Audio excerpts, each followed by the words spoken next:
नमस्कार, स्वागतम। आज तंत्र योग की चर्चा करेंगे और उसमें भी शैव आगम की चर्चा करेंगे।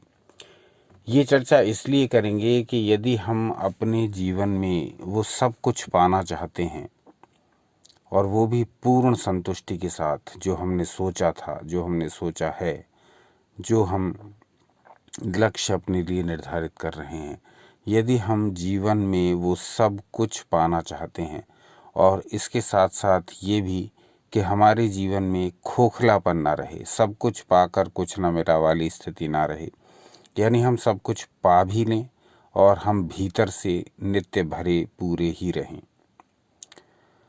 पूरी तरह से भरे रहकर ही हम जीवन में प्राप्त वस्तुओं का आनंद ले सकते हैं, प्राप्त अवसरों का आनंद ले सकते हैं। हमारे पास बहुत सी धन संपत्ति, समस्त प्रकार का यश वैभव है, परंतु भीतर से हम खोखले हैं, हम अपने मूल स्वरूप से जुड़े ही नहीं हैं, तो हम उन वस्तुओं का आनंद नहीं ले पाएंगे। दूसरों की दृष्टि में हम सफल व्यक्ति हैं, पर अपनी स्वयं की दृष्टि में हम असफल हैं।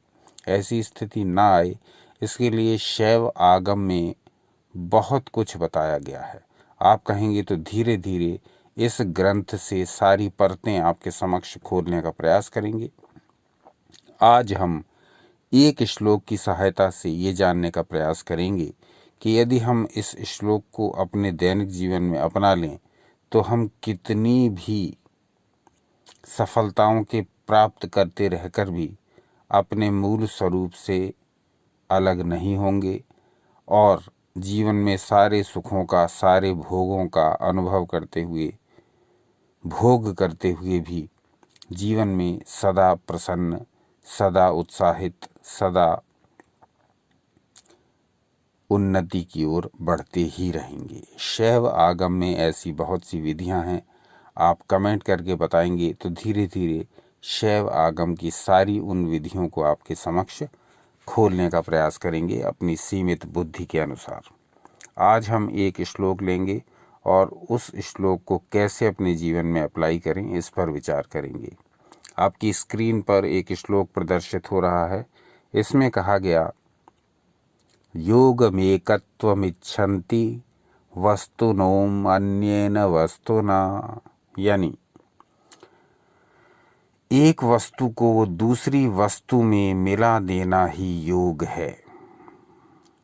अब योग की जो परिभाषाएं हम लोग सुनते हैं वो अलग अलग प्रकार की, जो बहुत प्रचलित परिभाषा है वो इस प्रकार की हैं। जैसे महर्षि पतंजलि की है, योगश्चित्त वृत्ति निरोधः, चित्त की वृत्तियों को निरोध करना ही, रोक करके रखना ही योग है। यहाँ योग की परिभाषा दूसरे रूप में दी गई है, तंत्र में। तांत्रिक रूप क्या है योग का? योगमेकत्वमिच्छन्ति वस्तुनोमम अन्येन वस्तुना। एक वस्तु को दूसरी वस्तु में मिला देना ही योग है। ये योग है और ये योग इतना प्रैक्टिकल है, इतना व्यवहारिक है कि इसको अपने जीवन के प्रत्येक पक्ष में लागू करिए। बल्कि आप एक दिन में ही इसको कई बार लागू कर सकते हैं। एक दिन में ही आप प्रातःकाल से स्टार्ट करिए और रात के सोते समय तक इस श्लोक के आप कई 100 प्रयोग कर सकते हैं। बस आपको ये समझना होगा कि इस श्लोक को कैसे मैं अप्लाई करूं अपनी डेली लाइफ में।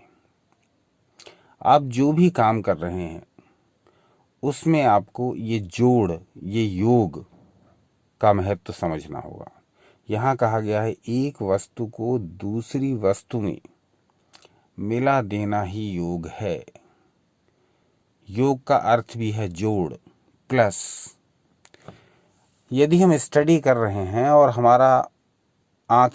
हमारी आँखें बुक पर लगी हुई हैं, परंतु हमारा मन संबद्ध नहीं है उन अक्षरों से जो हम पढ़ रहे हैं, तो हम जितना भी पढ़ रहे हैं वो सब यूजलेस है, व्यर्थ है। जब तक हमारा मन हमारी आँखों के माध्यम से उन शब्दों को ग्रहण नहीं कर रहा है, तब तक योग नहीं हो रहा है। योग तभी होगा जब हम एक वस्तु को दूसरी वस्तु में मिला देंगे, यानी जब हम मन को अक्षरों से संबद्ध कर देंगे, तब हमारी स्टडी बेनिफिशियल कही जाएगी। तब हम उन अक्षरों को ग्रहण कर पाएंगे, उनको समझ पाएंगे, उनको सीख पाएंगे, उनको मेमोराइज कर पाएंगे। उसी प्रकार से आप अपना जो भी जॉब कर रहे हैं, जो भी आपका कार्य है, जो भी आपकी जीविका का माध्यम है, जो भी आपका व्यवसाय है, यदि उसमें डूबते नहीं हैं, जब तक आप उसकी एक एक बारीक बातों को समझते नहीं हैं, पकड़ते नहीं हैं, आप उसमें कभी सफल नहीं हो सकते। यानी अपने मन को आपको संबद्ध करना होगा, जोड़ के रखना होगा अपने व्यवसाय से। जब तक उसकी एक एक बात, बारीक बात भी आपकी समझ में नहीं आती, आप सफल नहीं होंगे। तो यहाँ भी ये फॉर्मूला काम करेगा। इस फॉर्मूला का, इस श्लोक का हम जाने अनजाने सभी लोग प्रयोग करते हैं, रोज़ करते हैं, दिन में 50 बार करते हैं। लेकिन जान समझकर, जान बूझकर जब इसका प्रयोग करेंगे तो ये श्लोक आपके जीवन को पूरी तरह से परिवर्तित कर देगा। कारण ये कि फिर आप जानते होंगे कि जब तक हम योग नहीं करेंगे, अब ये वो योग नहीं है आसन वाला, प्राणायाम वाला, ध्यान वाला, ये योग बिल्कुल व्यवहारिक है। साफ कहा गया, एक वस्तु को दूसरी वस्तु में मिला देना।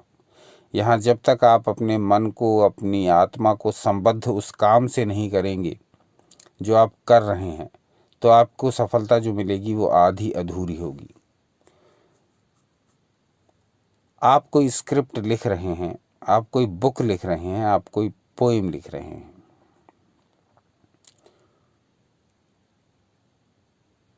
तो आपको अपने थॉट्स को या तो बिल्कुल फ्री छोड़ना होता है, जिससे कि थॉट्स आपके भीतर प्रवेश करें अलग अलग, फिर आप उनको सीक्वेंस में लगाते हैं, या फिर आप उस पर कंसंट्रेट करते हैं कि मैं इस विषय पर मेरे मन में विचार आए। ये दो तरीके हैं। जब आप कुछ लिखना प्रारंभ करते हैं या कुछ क्रिएटिव सोचना प्रारंभ करते हैं, तो दो तरीके इसके तंत्र शास्त्र में बताए गए हैं। या तो माइंड को बिल्कुल फ्री छोड़िए, जिससे कि वो ब्रह्मांड से, उससे संबंधित शब्दों को, मटेरियल को लाकर आपको दे, या फिर आप उस पर कंसंट्रेट करिए, तो फिर उससे संबंधित विचार आपके मस्तिष्क में प्रकट होने लगेंगे। तो ऊर्जा से काम लेने के ये दो प्रकार हैं। ऐसे ही यहाँ तंत्र शास्त्र में योग की परिभाषा में बता दिया गया है, एक वस्तु को दूसरी वस्तु में मिला देना। यहाँ जब तक आप दो चीज़ों का सम्मेलन नहीं करवाएंगे, तब तक आप सफल नहीं होंगे।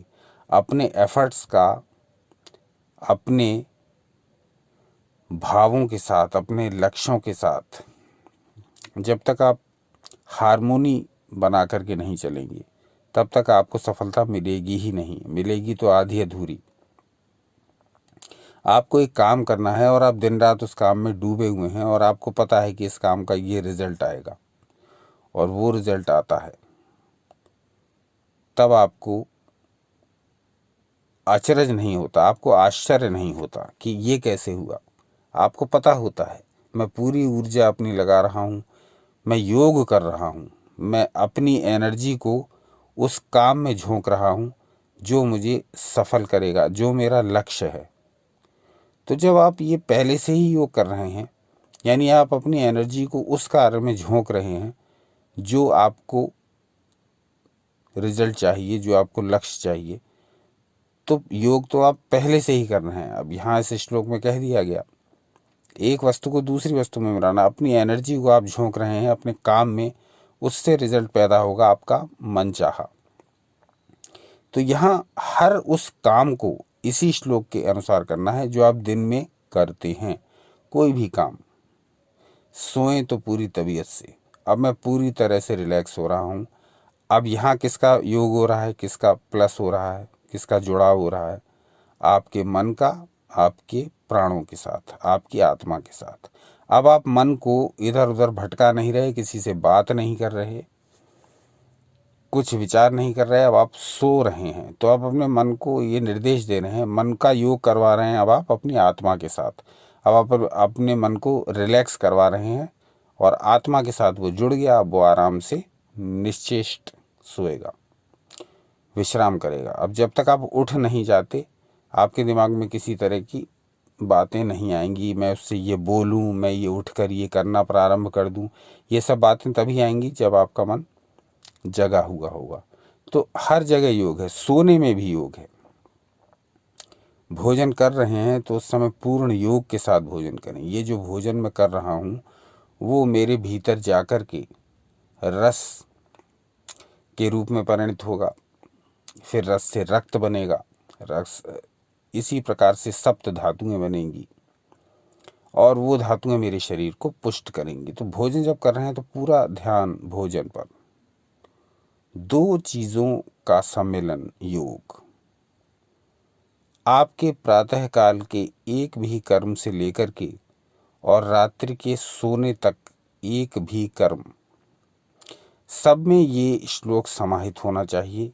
जिस दिन आप इस योग जोड़ना, संबद्ध होना, हार्मोनाइज होना की प्रक्रिया को ठीक प्रकार से अपनी लाइफ में इम्प्लीमेंट कर पाएंगे, तब आप पाएंगे कि ये जीवन तो कुछ और ही है और हमें ये आधुनिक समाज कुछ और ही दिखा रहा है। ये जीवन भागना दौड़ना ही नहीं है, इधर से उधर उछलना कूदना ही नहीं है, पार्टी और शो ऑफ करना ही नहीं है। ये जीवन बहुत विशिष्ट है। अब ये परमात्मा द्वारा फ्री में दे दिया गया है, तो इसका मिसयूज़ करने से इसका महत्व कम नहीं हो जाएगा। सूर्य तो निकलेगा ही, आप चाहे रजाई ओढ़कर पड़े रहें, चाहे आप बाहर निकल करके उनको प्रणाम करके उनको जल अर्पित करें, सूर्य तो निकलेगा ही। उसी प्रकार से ये मनुष्य शरीर तो महत्वपूर्ण है ही। आप चाहे योग करें या ना करें, आप चाहे इसी शरीर से नशा करें, दुनिया भर के कुकर्म करें, लेकिन इस शरीर का महत्व उससे कम नहीं हो जाएगा। ये शरीर तो महत्वपूर्ण रहेगा ही, चाहे आप इसका उपयोग अपने विवेक के अनुसार कैसे भी करते रहें। उसी प्रकार से योग तो हमेशा काम करेगा ही, चाहे आप योग करें या ना करें, चाहे आप आसन करें ना करें, प्राणायाम करें ना करें, ध्यान करें ना करें, त्राटक करें ना करें, आप किसी भी प्रकार के अध्यात्म शास्त्र से जुड़ें ना जुड़ें, किसी भी प्रकार की कोई क्रिया, पूजा, उपासना, मंदिर जाना, इस ध्यान करना, इस प्रकार के कोई कार्य करें या न करें, इससे कोई फर्क नहीं पड़ेगा। ऊर्जा अपना अपना काम करती रहेंगी, अध्यात्म अपना अपना काम करता रहेगा, ग्रह नक्षत्र अपना अपना काम करते रहेंगे, ब्रह्मांड की शक्तियाँ अपना अपना काम करती रहेंगी। तो हमें अपना भला चाहिए तो हमें हर उस ऋषि वाक्य पर ध्यान देना होगा जो उन्होंने हमारे लिए लिखे, बिना किसी स्वार्थ के। करोड़ों वर्ष पूर्व, लाखों वर्ष पूर्व, हजारों वर्ष पूर्व जो जो साहित्य लिखा गया, उस पर हमें विचार करना होगा। ढूंढ ढूंढ करके वहाँ से ऐसी सामग्री लानी होगी और उनको कैसे अब हम अपने आज के आधुनिक जीवन में अपने ऊपर अप्लाई कर सकते हैं, इस पर पूरा पूरा ध्यान देना होगा। और न सिर्फ ध्यान ही देना होगा, बल्कि उसको करना होगा प्रैक्टिकल, व्यवहारिक रूप से। वरना ये जो जितने भी वाक्य लिखे गए हैं, ये वैसे के वैसे लिखे ही रहेंगे। जब तक हम उनको अपने जीवन में अप्लाई नहीं करते, हम उनका महत्व नहीं जान पाएंगे। तो शैव आगम आप कहेंगे तो बड़ा महत्वपूर्ण विषय है और इसके विषय में बड़ी कम लोगों को जानकारी है और बहुत ही कम इसके बारे में कहीं भी चर्चा होती है। और प्रयोग की तो फिर बात ही छोड़ दीजिए, जब इसकी जानकारी बहुत कम है। तो आप कमेंट करके बताइए कि शैव आगम किस प्रकार से हमारे जीवन को प्रभावित कर सकता है, दैनिक जीवन को। इस बारे में यदि जानना चाहें तो हम परत दर परत खोलने का प्रयास करेंगे अपनी सीमित बुद्धि के अनुसार। आज के अंक में हमने ये विचार किया कि यदि हम योग को व्यवहारिक रूप से लें, तंत्र योग को समझें और उस तंत्र योग के इस श्लोक को, जिसकी आज चर्चा की, अपने दैनिक जीवन में व्यवहारिक रूप से अपनाएं, तो हम अपने जीवन का काया पलट देंगे। हम जो भी कर्म करेंगे उसमें यदि हम ये दो का भाव रखेंगे, योग का प्लस का, तो कहीं भी कभी भी हम असफल नहीं होंगे। क्योंकि हमें ये पता होगा कि दो चीज़ों के योग से ही किसी भी कार्य का निर्माण होता है। और उस योग को हम समझ लेंगे तो निश्चित रूप से हमारा प्रातःकाल उठने से लेकर के रात्रि काल में सोने तक जितने भी कर्म होंगे वो इस अवेयरनेस के साथ होंगे कि हाँ, मेरी अमुक चीज़ इसमें लग रही है तब ये कार्य हो रहा है, इन दो वस्तुओं के सम्मिलन से ये कार्य हो रहा है, मैंने अपनी ऊर्जा इस कर्म में झोंकी अपनी इच्छा से, अपनी क्रिया से, तो फिर मुझे ये कर्म मैंने संपादित किया, इसका मुझे रिजल्ट ये प्राप्त होगा।